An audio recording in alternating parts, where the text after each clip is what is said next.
প্রত্যেক ফরজ নামাজের পরে ছোট্ট এই আমলটি যদি আপনি করতে পারেন, আপনার গুনাহ যদি সমুদ্রের ফেনা পরিমাণ হয়ে যায়, আল্লাহ পাক মুহূর্তের মধ্যে মাফ করে দিবেন। আল্লাহু আকবার পড়েন না? এত সুন্দর সুন্দর দোয়া আল্লাহর নবী আমাদেরকে শিক্ষা দিয়ে গিয়েছেন, আমরা সবাই পারি।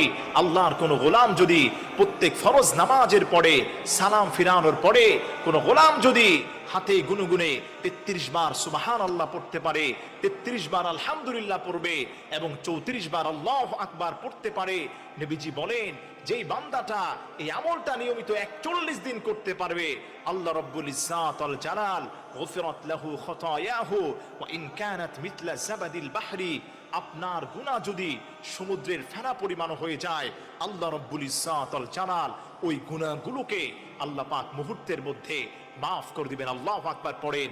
এজন্য আমার প্রিয় ভাইরা, যুবক ভাইরা, মাহফিলে যারা এসেছেন এগুলো আপনারা মা বোনদের কাছে পৌঁছে দিবেন।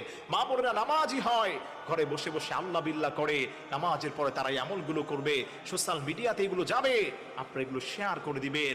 আল্লাহর কোনো গোলাম যদি প্রত্যেক ফরজ নামাজের পরে ৩৩ বার সুবহানাল্লাহ পড়তে পারে, ৩৩ বার আলহামদুলিল্লাহ পড়তে পারে, ৩৪ বার আল্লাহু আকবার পাঠ করতে পারে, আপনার গুনাহগুলো যদি সমুদ্রের ফেনা পরিমাণ হয়ে যায়, আল্লাহ পাক মুহূর্তের মধ্যে মাফ করে দিবেন।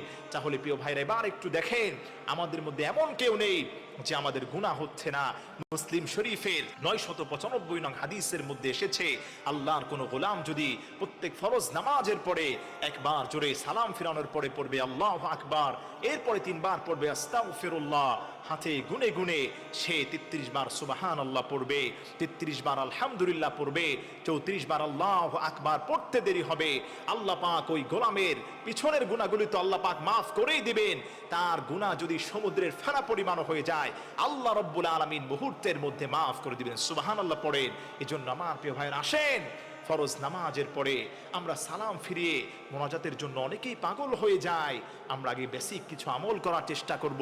এই বেসিক কিছু আমল যদি আমরা নিয়মিত করতে পারি, আল্লাহ রাব্বুল ইজ্জাত ওয়াল জালাল আপনাকে হেফাজত করবেন, আপনার সমস্ত গুনাহগুলোকে আল্লাহ পাক মাফ করে দিবেন, পেরেশানি মুক্ত জীবন আল্লাহ পাক আপনাকে দান করে দিবেন। হুজুর, অনেক ডাক্তারের কাছে যাই, অনেক কবিরাজের কাছে যাই, কোনো ফায়দা হচ্ছে না।